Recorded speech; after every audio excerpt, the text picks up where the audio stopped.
Hello and welcome to the Schola Progenium. Today we've got another interesting Blood Angels battle report for you here using the new Blood of Baal rules. First time on a battle report, so it should be quite fun. Hopefully we've got an exciting game for you.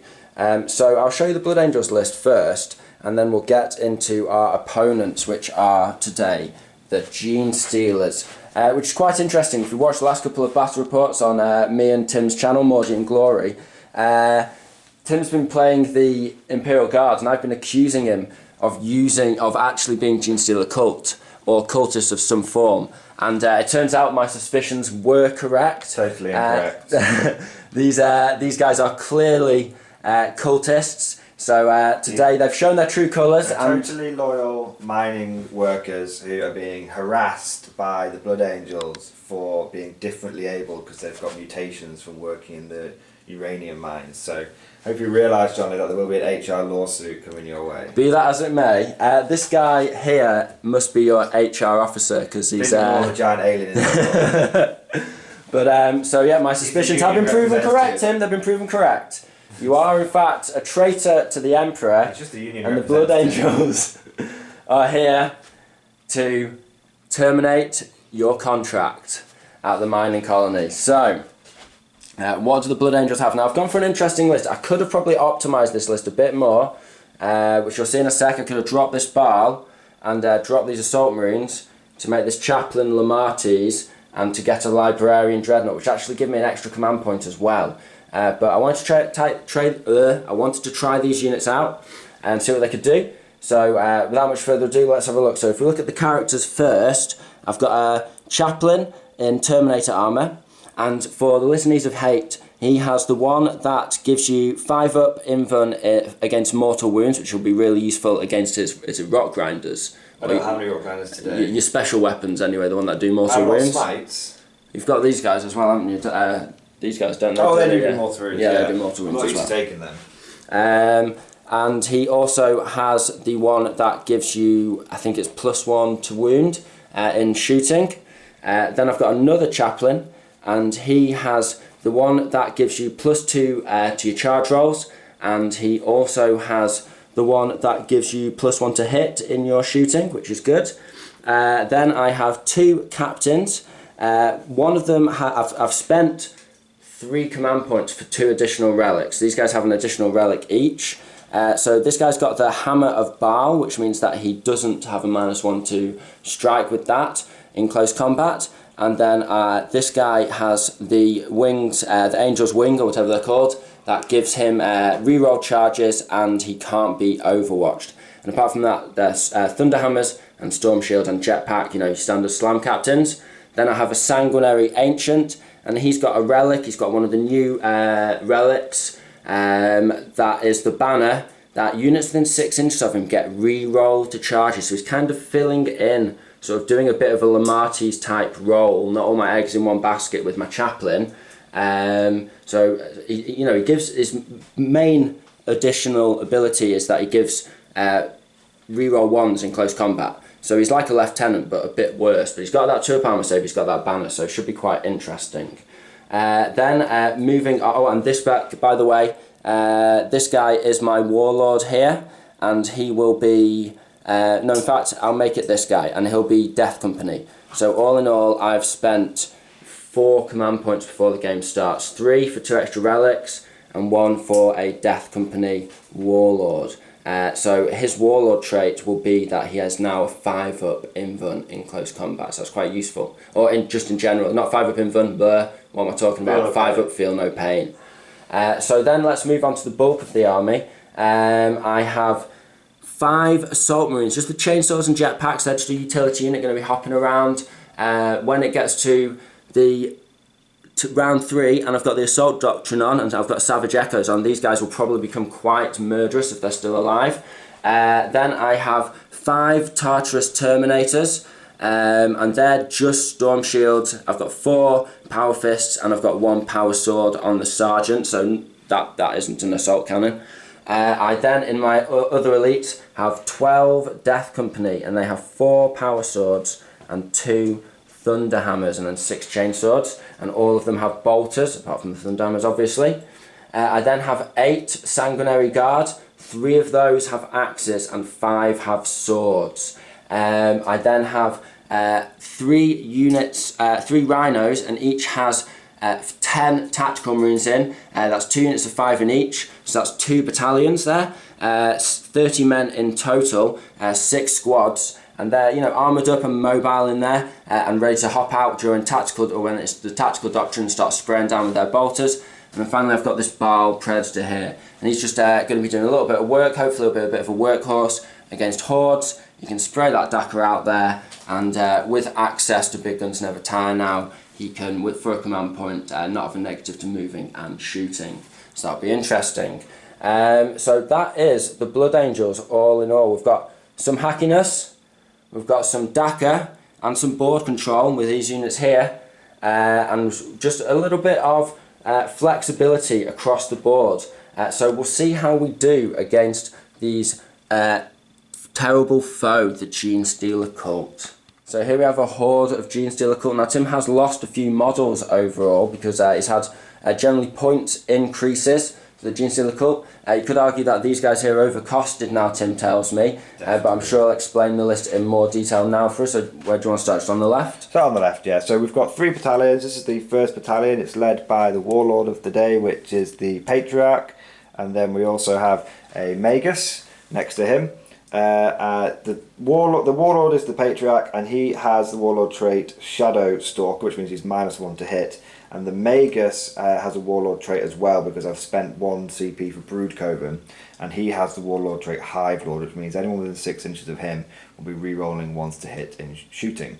In the detachment they've also got 2 Achilles Ridge Runners, both with heavy manning laser, 2 heavy stubbers, and a flare launcher.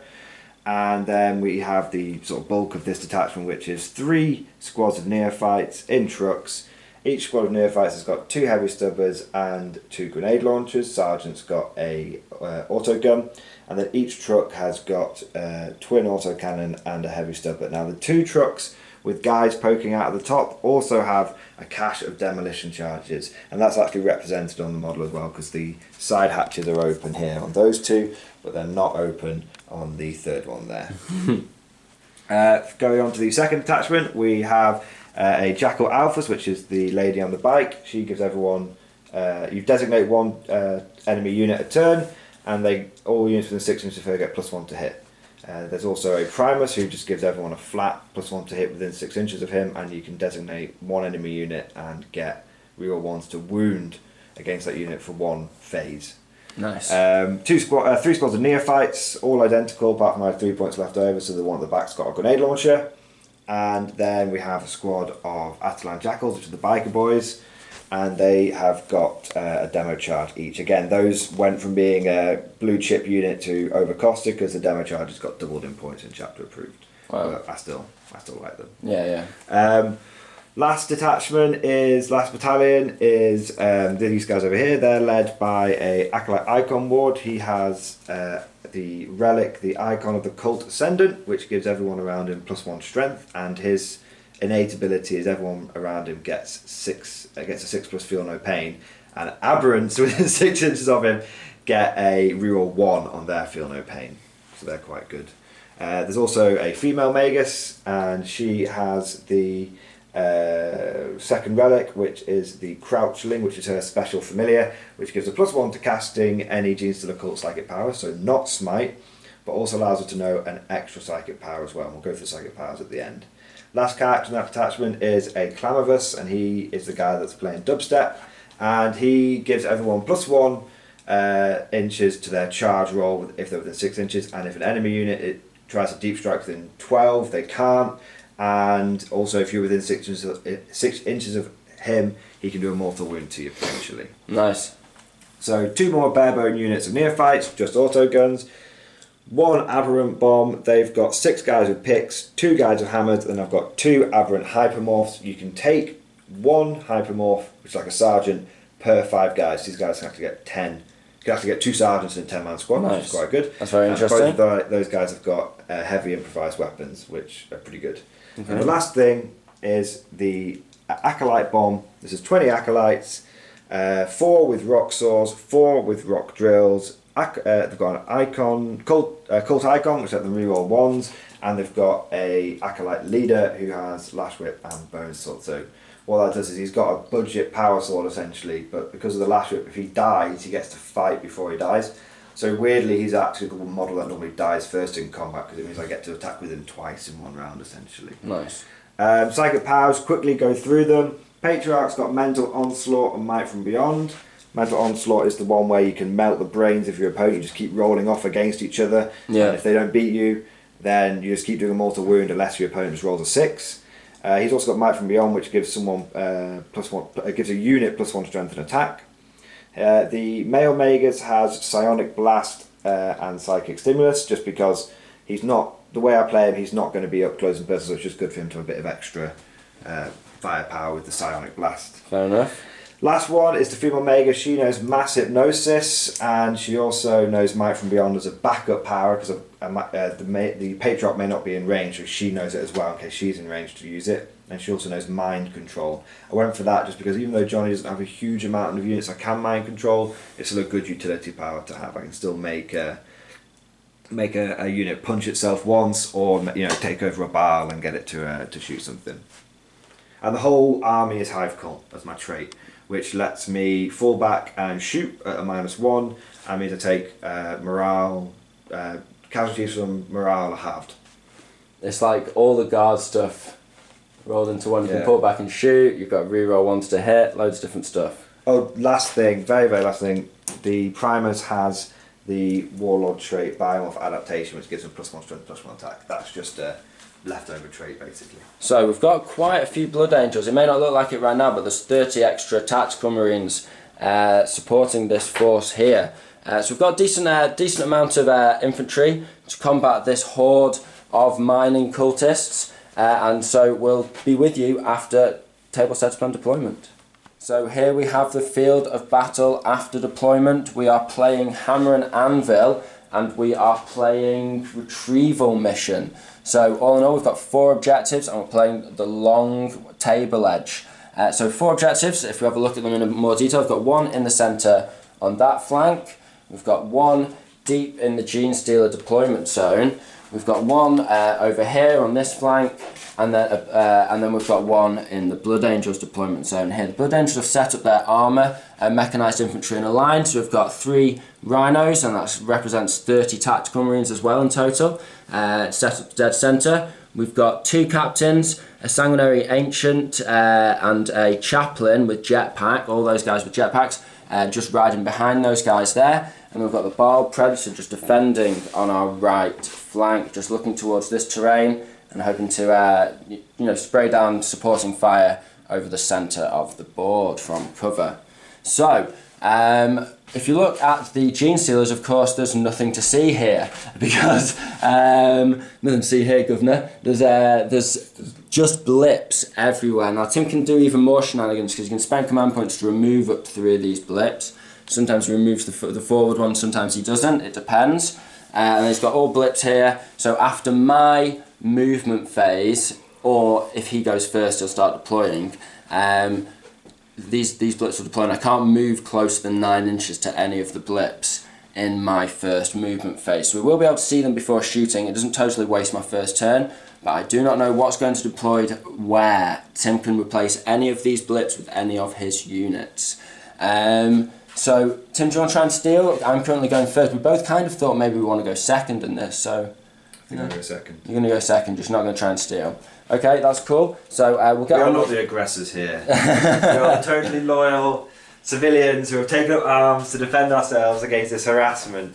Where did you get all these guns, though? Why did you have them lying around? That's contraband. It's from the ancient states of America. Contraband civilian. That's all I can say. Right, anyway, we're here to, at the very least, punish you for having contraband, and at the very most, cleanse your filthy souls in the name of the Emperor. So we'll be with you after Blood Angels turn 1, which will probably be a bit of a quiet one. So following the appropriate doctrine for crowd control when civilians are unruly but have not yet fired a shot, I have proceeded forward with caution. And the Blood Angels, being the honourable chaps that they have, haven't shot at any of the civilians. They've in fact just popped smoke across the board. Now Tim spent a command point to remove the 3 tokens that were here, and he ummed and ahed about like setting up screens and all this, that and the other. You could just imagine his warlord just rifling through a variety of beer mats and envelopes and post-it notes, hastily scribbled on in crayon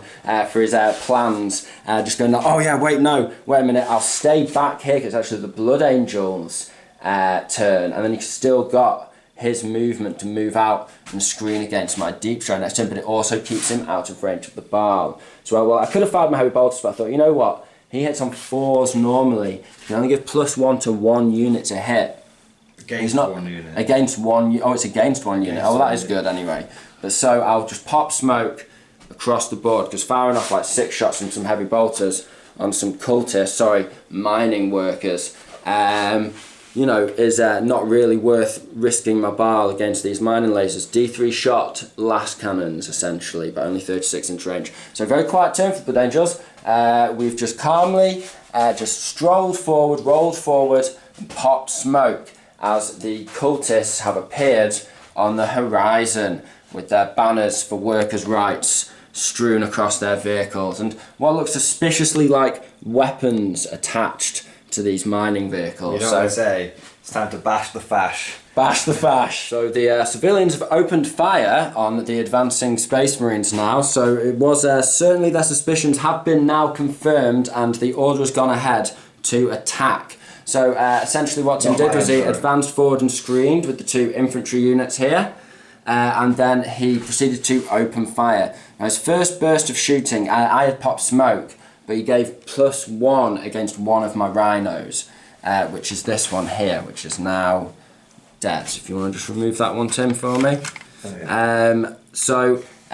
He started off by shooting Daka, and he didn't really get him, but he finally got a wound through, and then spent 2 command points to give himself +1 to wound. +1 to hit, chilling efficiency. Another +1 to hit. So against that rhino, who's now hitting on 3s, but it would have been 2s without my smoke. And the smoke also put him off shooting the Baal Predator in cover.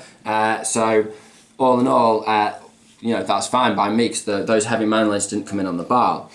So he then proceeds to shoot with everything else. He came down to the final mining laser, but he got it. He destroyed the rhino, but without exploding it. And then his last shot of the turn, his sniper just shot one of the Space Marines as they clambered out of their wrecked transport. So Blood Angels are in the centre here. We've got plenty of guys. It's now their turn too, so we can deep strike in a lot if we so wish. There aren't that many juicy targets exposed for us. Now I'm going to switch on to the tactical doctrine, of course, and I think I'm going to bring Hellfire to Tim's squads with disciplined bolter discipline. So we will see how the Blood Angels do after their turn 2. So the Blood Angels have disembarked just ahead of midfield, keeping these guys back, but they can obviously deploy behind the Blood Angels. My characters have come in here in the centre surrounded by units, so it'll be really hard to shoot them down. 5 of the tactical marines that were here just advanced forward, 4 stayed back. Then I proceeded to disembark 10 guys from this rhino, but I am kind of regretting doing that, because I didn't actually need all the firepower. I'm still not used to having tactical doctrines, used to fighting uphill with my tactical marines, but they're really good now, and I didn't really need them when I had the Baal to kill off the infantry over here. So all in all, after these guys had all sprayed off, these guys, and then the tactical terminators, the Tartarus terminators, which deep struck down here, 9 inches from these guys in cover with the chaplain. I spent a command point on these guys to make them hit on 2s, and they actually single-handedly, without any help, just wiped out the 10 cultists, just easily wiped out. I think they got 12 wounds through in the end. Easily. AP -1. So yeah, just that one command point, really, really effective on these guys dropping down, helped with the firepower. And as I said, I could have probably kept these 2 squads in transports, but in the end, just sprayed down and killed off all his infantry that were exposed. But I'm well aware that he doesn't have most of his juicy targets out yet. So I was tempted to bring down the Death Company and chop this stuff apart and that kind of thing, but I thought, you know what I'm going to do? I'm going to see if I can weather the firepower for another turn, use my transports, spray off and kill his initial infantry with my tactical doctrines, and then we'll see how he strikes, and then we'll counter strike. I kind of wanted to go second in this turn, in this game. So we'll see what the Genestealers do in their turn 2. So Genestealer Cult turn 2 started off with the Patriarch deep striking down here with 30 minions facing off against the Terminator, the finest that the Emperor has to offer.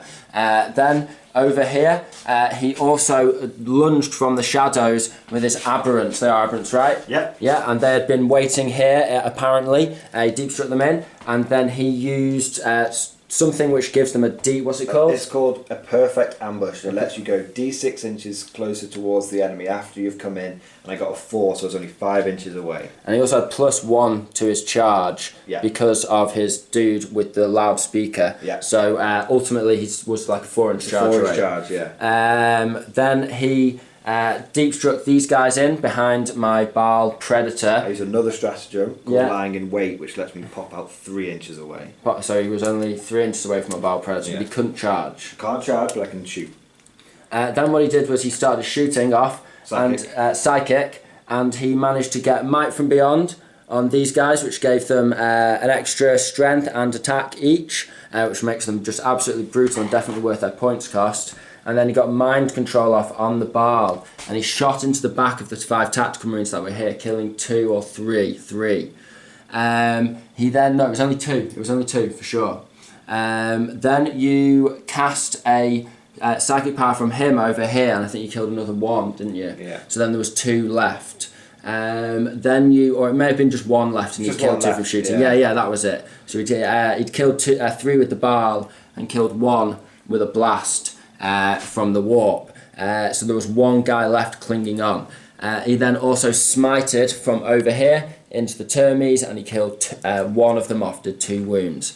Then in terms of shooting, he did an absolutely crazy roll with his 3 6s. He got 3 6s and a 3 to generate his shots. He threw loads of detonation charges into the back of the Baal, but he only did 9 wounds in the end. But that's still a lot, 9 wounds to the Baal, had 2 left.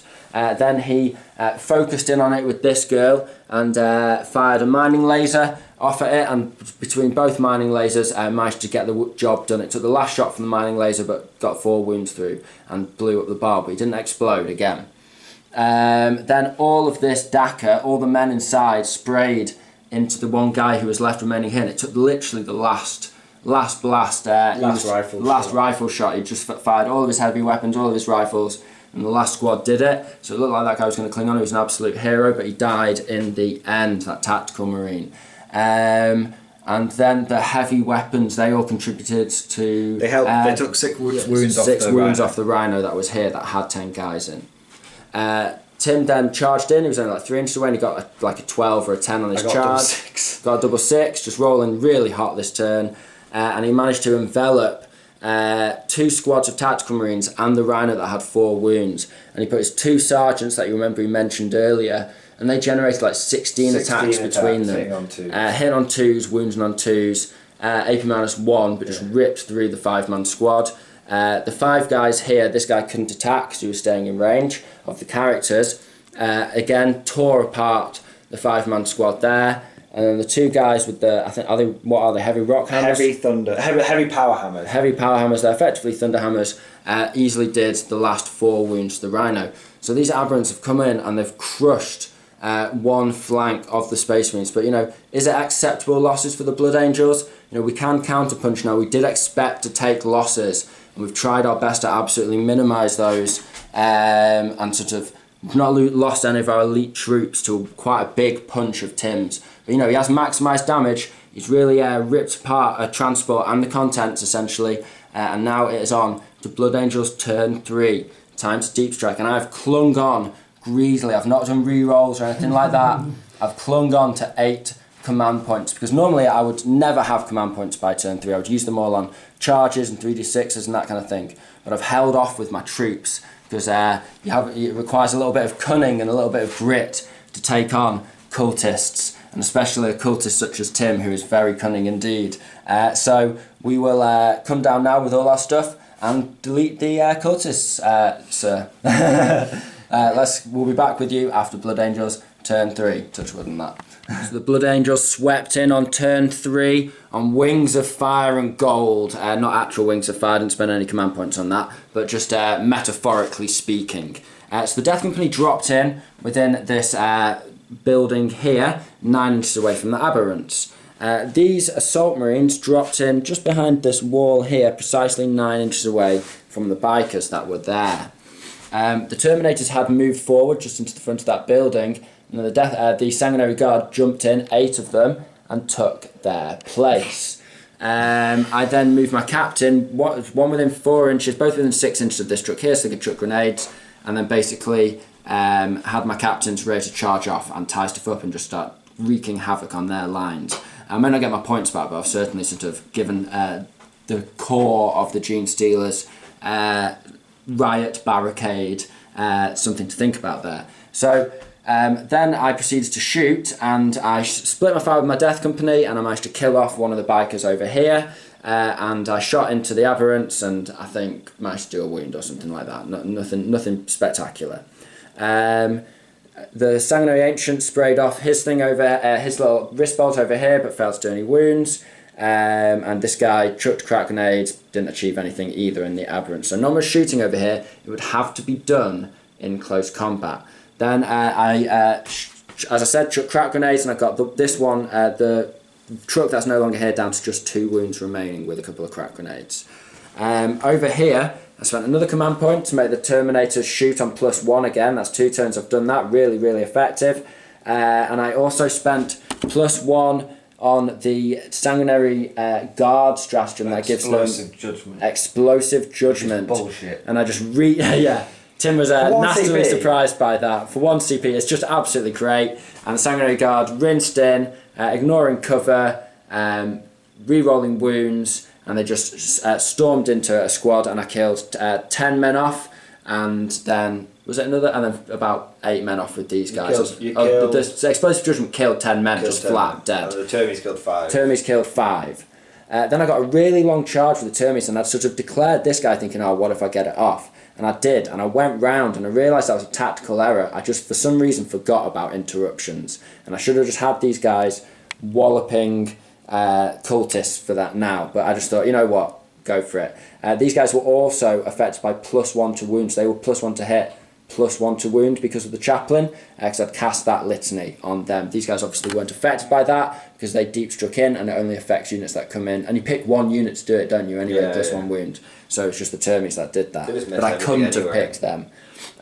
So then I charged, so I struck first with the Death Company, and I didn't even need the Thunder Hammers. The Chain Swords and the Power Swords just walloped through, just absolutely tore them apart. I'd re-roll hits, because I'd done that on the Chaplain, who is here, and then I'd re-roll 1s to wound because of my Sanguinary Ancient, and I just tore through him because of Savage Echoes. I didn't have Unleash Rage, I just had 6 attacks each. I don't think you really even need Savage Echoes. I think Unleash Rage. Unleash Rage, yeah. You need Savage Echoes, of course. I don't think you even need Unleash Rage on these guys. They are just powered up. I don't like to take less than 12 because I want all those weapons when I get there. I want enough when I get there, but you don't actually need all 12 in the fight. Some of the Death Company are there because they're weak, and when they charge dangerous stuff, they are quite likely to actually lose a couple of them on Overwatch. Yeah. But against the Aberrants, again, that was the perfect target because they couldn't Overwatch. So just slammed in, and they all 12. Rare to get all 12 Death Company into combat, as I'm sure you guys out there will know, but we achieved it, and the Aberrants were just melted, absolutely melted. I forgot to mention, the 10 guys, I decided I don't need them all. Against the, as I said before, it's better to have cunning and guile against these cultists. Fight fire with fire, so I've got 10 guys still hidden in there, nice and safe. And then again in combat, these guys just chopped through the 3 remaining bikers, no problem whatsoever. And then they've just stayed still. I didn't really want to consolidate because I couldn't go into the cover and didn't want to get closer to any shooting, so I wasn't sure what Tim would do. Overkill on the Aberrants, killed them off but wiped them out, so that's good. And all my Death Company and characters are in cover on that berm, so that's nice and tasty. We've got some more juicy targets over here, and Tim has 20 guys with mining tools all ready to come in, his last reserve. So I've done my last reserves, and now it's Tim's final reserves. Over here, I split my attacks with my captains, and I just couldn't quite kill anything. I just split a little too much. This guy had 7 attacks because he's Death Company, Savage Echoes, he's a Blood Angel, he's a Space Marine, and he gets 4 attacks anyway. And he split 4 and 3 attacks, and he managed to put this one on 8 wounds because of a Feel No Pain, and this guy on 9 wounds in Pass and Feel No Pains. Then this guy split his attacks 4 and 2. He's not Death Company because you don't really need to spend that command point anymore. It's possible, but as this guy's hitting on 3s, I thought I'll just leave him as a sort of lower tier block Overwatch guy, and this guy will come in afterwards and smash stuff up. But maybe I should have spent the command point. I've still got 3 left at this point in the game. But he swung in, and again I just couldn't quite. I kept getting 1s to hit and 2s to hit and 1s to wound. Got 2 on my hits, and I got 1 on my wounds, so I only did 6 wounds, and he failed 1. He passed 1 of his Feel No Pains, putting this guy on 5, so he's got 3 left.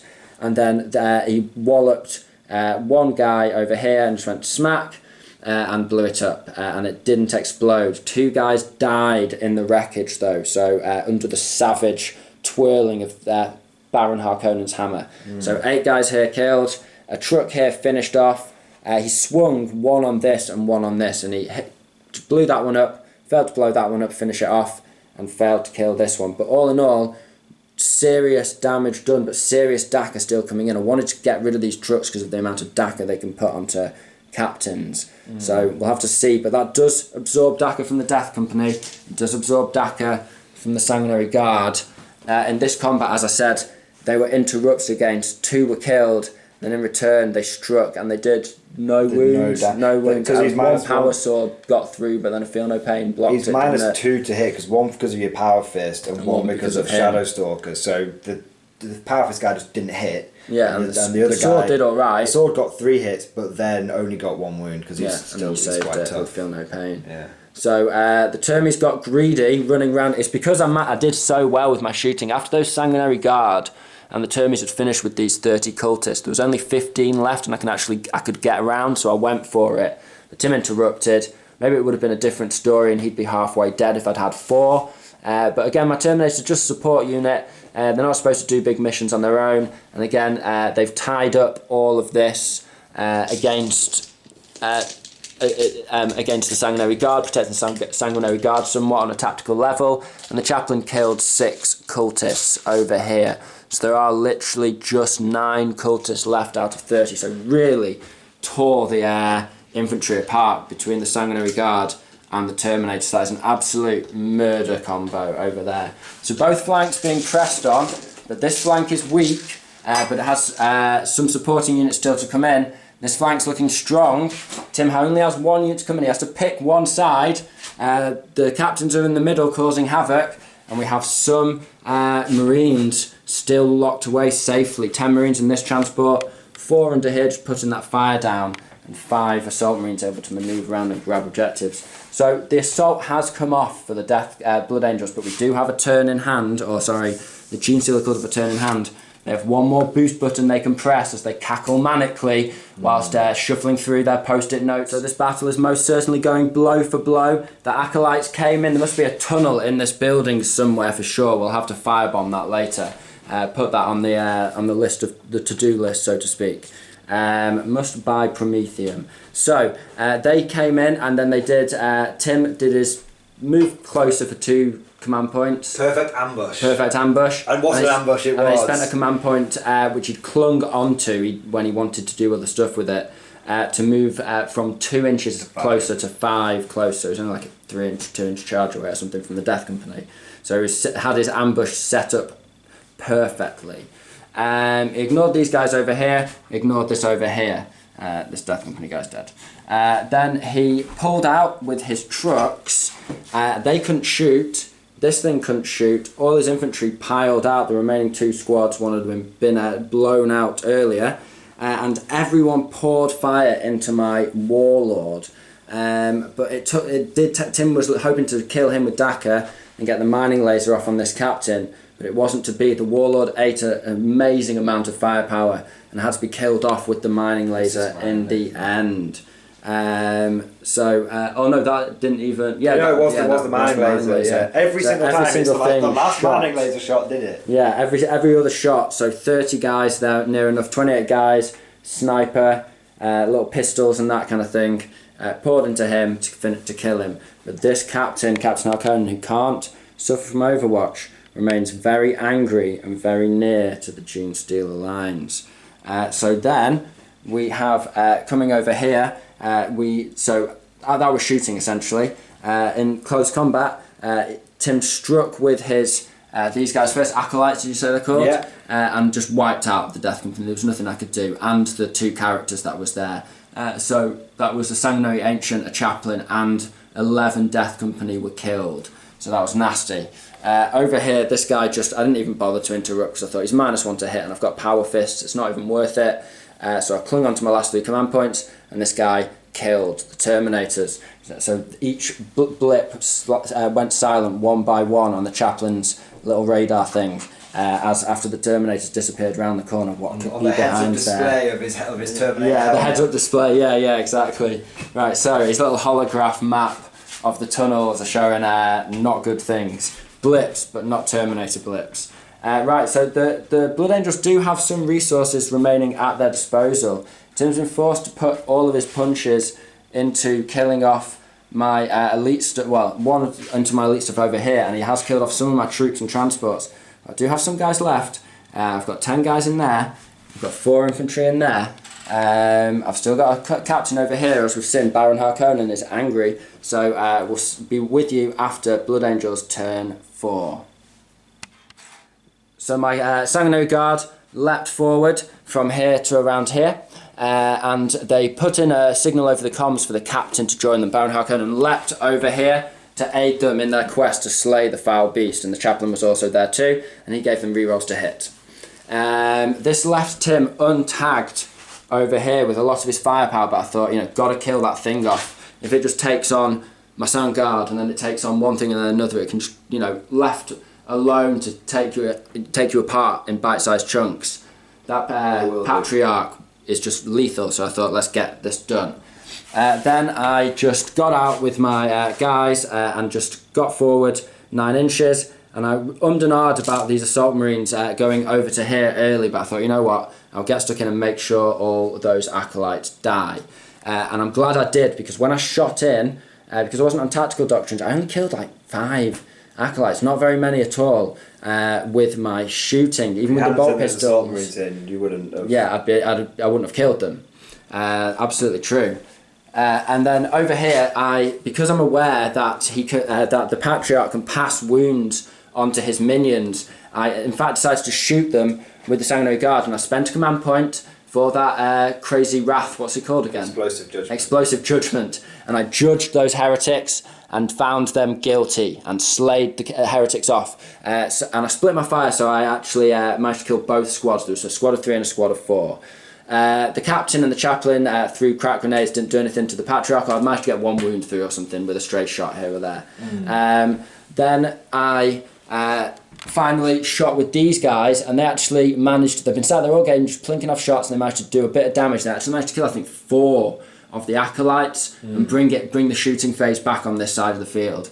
Then I charged in with everything and sequenced my attacks carefully, because you've got to be careful and not to chop yourself out when you fight with 3 units, but sequenced them correctly. And Tim was, obviously very fair. We worked it out together. We weren't trying to trick each other or anything. Made sure it was all done correctly and properly and above board, and managed to hack the acolytes apart. And I didn't go for the characters, and I'm glad I didn't, and actually stayed out of this. They are in this positioning because of Paladins and Consolidates, not because of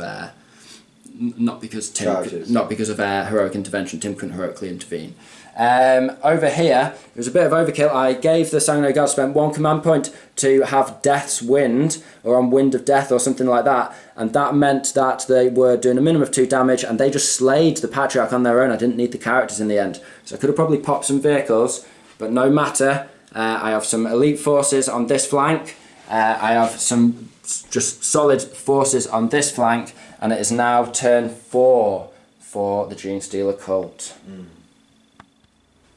So the Sanguinary Guard stood proud. They braced for a hail of fire, and a hail of fire is what they received. All of the cultists sprayed in. 1, 2, 3 squads. One's taken 2 wounds, but nonetheless, it's a lot of crack grenades, a lot of stubbers, and then also the 4 vehicles. Only one shooting on full ballistic skill. Thanks to Mrs. Sniper Lady, she made the Sanguinary Guard the priority target, and so they were +1 to hit, which meant these were hitting on 5s instead of 6s. But nonetheless, I only lost 3 Sanguinary Guard, which is very good, so the fight continues. The Sniper Lady then took a shot herself at the Chaplain. Tim opted for the Chaplain because he thought, I'll never kill the Captain. But the Chaplain, he'd lost 3 wounds, got 111 on Overwatch earlier against the Cultists in his first charge. And he got that 6, and he did 3 more wounds. The Chaplain only had 2 more because he was in Terminator armour, so he was killed off.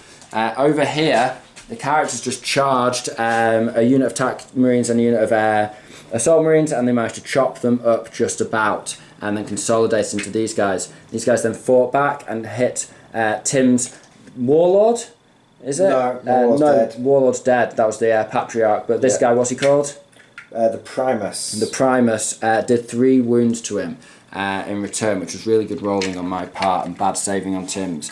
So all in all, we are on scant ground. This has turned against us despite a hail of fire. The characters, they've diced the basic infantry apart. So there's so much you can do, especially when you're not on tactical doctrines. I won't be shooting now, so I'll just have to hope I can beat him to death. Then over here we've got some more stuff to do, so we'll be with you. We'll be coming over and just wrecking stuff. I've kept 1 command point. Even at this point, I'll never do that with Blood Angels. I'm going to spend it on my Sang Guard to give them reroll wounds and ignore cover. Hopefully spray into the squad of 8 and just wreck them. So we'll be with you after Blood Angels turn 5. So the mighty Sanguinary Guard kept doing work in the name of the Emperor and Sanguinius himself, no doubt. They leapt forward to just in front of where they were, out of cover, and they proceeded to, with my last command point, strafe into the 8-man squad there and just massacred them, just shot them down. Then I proceeded to move with this squad just onto this objective, and I've secured this objective as well with that Rhino. My Captain leapt in between the 2 vehicles here. He only had to move like 9 inches or something, not even that much. And then we moved on to the combat phase, or assault, of course. Yeah. He assaulted the 2 vehicles. He just can't be overwatched, and he killed both in close combat, as he's supposed to do. He's a Blood Angel.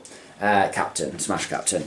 I only did 1, I risked it for the biscuit and split my attacks, and it was enough because he is Baron Harkonnen. Yeah. and that buggy was on full wounds, so buggy, you had to do at least 3 through, and then it has a 6 with feel no pain, so you did it's the risky, right thing, but yeah, got it done. Then these guys assaulted one of the remaining squads of 10 and just diced them up with the... they didn't need... 2 wounds to spare. Yeah, 2 wounds to spare, just chopped them up. So that was that squad wiped out. So Tim is on 2 vehicles, both severely damaged, and 1 squad and a couple of characters back here. And it's the 5th turn, and it could well end. Tim has, on this side of things, I did another wound to my tactical marines in close combat, but then he had his magus, female magus, and the whatever he's called in, Primus in, and he did 3 and she did 2, killed off the 5. So they've taken this objective. The characters have taken the oil drums. So that's maybe what all this was about all along. The Sanguinary Guard stand proud, and really he's going to struggle to take them down, but he could just move close enough to that objective to be holding it with these guys and not charge. That's what I'd do and gamble on the game ending turn 5, because otherwise they're going to die anyway.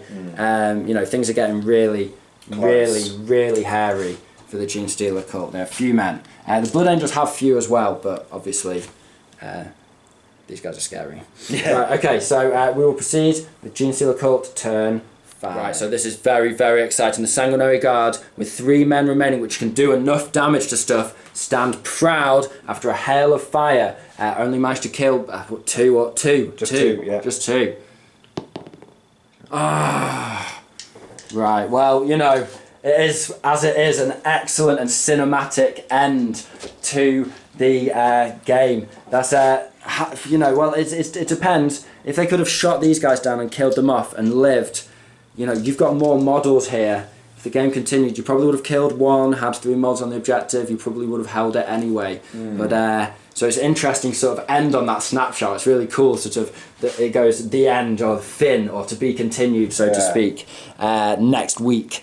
So the Sanguinary Guard with just 3 men standing back to back do not manage to actually hold this objective because the cultists are far enough away, but within 3 inches of the centre of that objective to hold it with objective secured.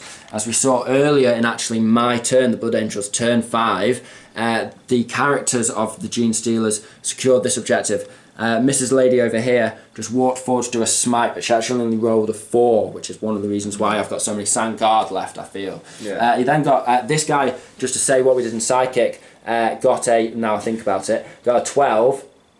He did a wound to himself, and he got D6, but only got a wound on these guys, which is one of the things that contributed to me having 3. So the shooting really was quite weak. I only managed to pink off a guy, and a mining laser killed it. Got 1, and the sniper lady got 1. Got 1, yeah, exactly. And one was on 1 wound. This is the one the sniper lady got. So kind of summarised it at the end of my turn, to be honest. So as you can see, we will be on a draw. So these guys hold this objective here. That's 3 points. This guy holds this objective here. That's 3 points. Blood Angels successfully charged across the board and then just made sure the fight happened over here so that they could hold on to those back objectives with minimal resources. The Genestealer Cult, of course, hold this objective here, and this objective here, as discussed, that's 12. That's 6 points as well. Yeah. Tim did get first strike, which I didn't get. Yeah. But I am in his deployment zone with 2 units because Baron Harkonnen remains here.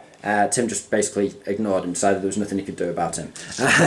So I am in his back lines. I'm in his deployment zone, so that gives me a point, and we both have Warlord. Tim managed to strike down my Warlord back here, you remember, with Masked Dagger, and I struck his down when I went Tyranid hunting with my Sanguinary Guard.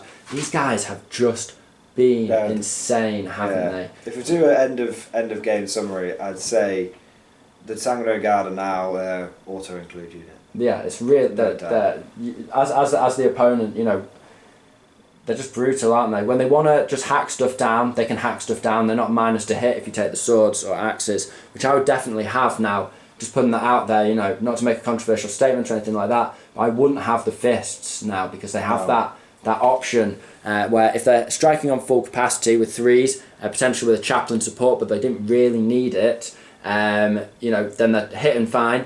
And then you can spend that command point to get a minimum of 2 damage with on Wind of Death or whatever it's called. Yeah. And you're good angel, you don't need high strength because you get +1 to wound. Exactly. So at worst, with the axes, even if you're fighting a knight, you're wounding on 4s. Yeah, just so really. if you have a Sanguinary Ancient with them, you're wounding on 4s, rerolling 1s, minimum 2 damage, AP -2 or 3. Yeah, they're. And just that command point, every turn they just ran forward. As long as you can keep them in cover. I didn't even have them in cover here, and I only lost 3 guys. I had the rest of the squad in cover, but the first 3 weren't in cover, and I did lose them, but it took all of Tim's Dagger. So with that 2-up save, even though they don't have an invuln, people kind of just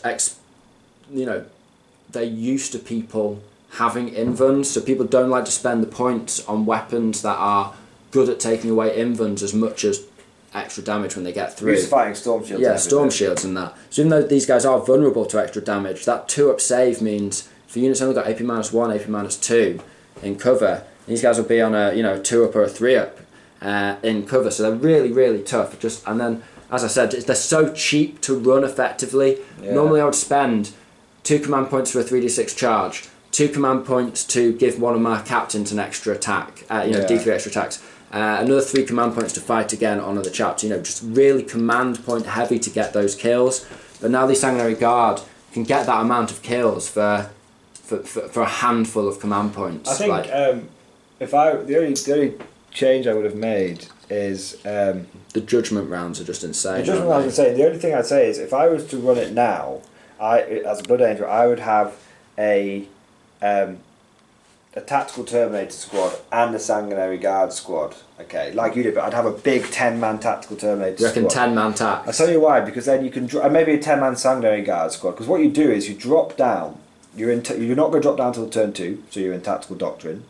So you're AP -2 on your Sanguinary Guard, AP -1. Which was really good for me, wasn't it? When I was AP -2 Yeah. and ignored cover on the cultists there. Yeah, exactly. So your Sanguinary Guard have 2 less attacks, but they've got 1 better AP. Yeah. So what you do is you've got a unit that's dropping down, that's rerolling all wounds and ignoring cover. You've got another unit which is +1 to plus hit. 1 to hit, and you can one command potentially point for that termy. and you can potentially give them +1 to wound. You just do it with a chaplain. Just have a chaplain there. And if you have ready. another chaplain that gives you +1 to hit on the Sanguinary Guard, what you've got is if you deep strike the chaplain in with them, he won't be able to get it off. a jump pack one up behind them. But if you jump pack one up behind them, because you do it at the start of the movement phase, obviously you deep strike at the end, so that's something to be aware of. That's something I actually got caught out on. That was a mistake I made because I'm not used to fighting with chaplains that don't get their abilities automatically. Yeah. So I messed that up. And my chaplain didn't actually help the Sand Guards or the Terminators with +1 to wound with that litany. Yeah. They dropped down, but nonetheless they did manage to just spray down 20 shots on hitting on 2s, wounding on 3s, -1. The amount of DACA you can bring down with your Blood Angels assault It's so cheap. is ungodly and cheap. It's so cheap. Buffing it is cheap in command. Because you're not going to be in the assault phase until turn 3. So I wouldn't even worry. It sounds crazy, but I wouldn't even worry about making those charges with those 2 units, because you drop down turn 2, DACA everything, behind the units you actually want to charge, and then turn 3 pops along. You've got a 12-inch move on your Sand Guard. Front rank fire, second rank fire. And you turn me front rank charge, second rank charge. Yeah, exactly. And that's exactly what happened. These guys failed You've their got charge. 60. I forgot to mention it. They got a 7-inch Yeah. when they dropped in against the cultists over here. But essentially, the Termies dropped in. They didn't charge, they just dackered. But then when they charged, the Sand Guard were in there dackering, covering them. And then the Sand Guard came in afterwards and finished the job, killed the Patriarch. So yeah, that 2-tier wave attack where one squad's getting pluses to hit, the other's getting reroll wounds, they're all getting additional bonuses to taking down people's armour save with cover or tactical doctrine. And having tactical marines just cheaply in rhinos and being able to just drive forward and then jump out. If I hadn't have been afraid, if I hadn't have been playing against an army that can bring stuff in and strike and bring stuff in and strike, and I had to be aware of that and go blow for blow and be sort of ready for that duel.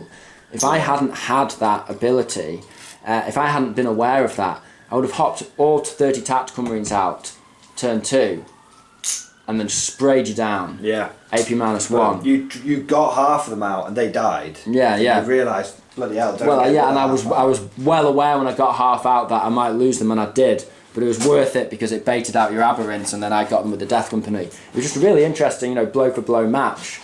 But all in all, yeah, the real takeaway from this, Bluminek, Sand Guard are really, really good. Sanguinary Guard are the blue chip unit now. They're absolutely you have to really think with your chaplains now, though, about placement of chaplains. That's going to be a whole new tactical thing. Don't really want to deep strike them in. Yeah, you want to have them running forward. Do you want to think where you're going to be deep striking? I do like that 24 chaplain inches? deep striking him because he's very tough. When he's in the middle of it, he can take some fire. But if you've got a jump back chaplain, what you do is you go, right, I have 24 inches to move with this guy because I've got turn 1 move, I've got turn 2 move when my reinforcements come in. Then I've got a 6-inch aura buff. So actually I've got 30 inches from where I start to where I can be for when my reinforcements arrive and for them to affect absolutely. what I need to affect. And I may still keep the deep strike guy, but just tailor his abilities for that. Give him close combat ability. We'll see. Give him combat ability so I that do like they the Terminator guy. Give him. I'd have it so he has combat like Litany of Hate, or you make him a smash chaplain,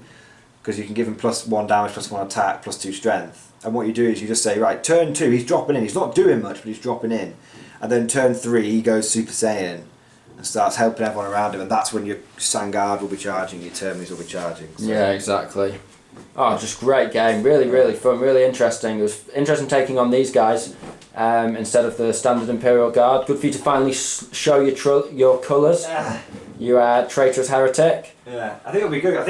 I can't believe we got another draw. That's 3 in a row now. It's because we're bringing very evenly matched armies.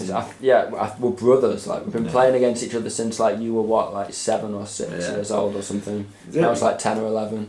Can't even remember. It's been a long time, but this is what happens when you play against the same person a lot. You always draw. So the last thing to end on, in terms of obviously as a Blood Angel player, would be now normally you would dread going to a tournament with mono Blood Angels because you'd feel like your favourite army was just getting hacked to pieces. Yeah, it's horrible. I've taken Blood Angels to so many tournaments and just like you have to set your aims quite low. You say like, right, I want to win best Blood Angel. I want to win best in faction, pure faction. That's my. I don't want to get whitewashed. I don't want to get tabled, and I want to win like. I always say 3 games out of 5 is what I aim for. Yeah. And last tournament I got 4 out of 5. That was pretty sweet. Yeah. So and that was without these buffs. So really good game. Very interesting. I think I let the codex down. I didn't time my litanies right on just 1 or 2 occasions, and it didn't make a massive difference that. But I think sending the Termies in against the Primarch, getting greedy. Made a big difference. I could have easily hacked the cultists down in close combat with my Termies, and then I would have probably lost them to the Primarch, but my Sandguard would have gunned him down. Patriarch, sorry. I wish I had a G to the Primarch, that'd be insane. Gilliman's mine now, but sadly. Anyway, I think we'll call it there because Tim has actually packed up the whole table whilst we've been doing this little summary. They're just melting away into the shadows. And the Sanguinary Guard remain standing proud. I hope you've enjoyed that. I hope you've learnt a lot. Hope you found it entertaining and exciting. This has been Schola Progenium with Mordian Glory. Thank you very much for your time. Goodbye.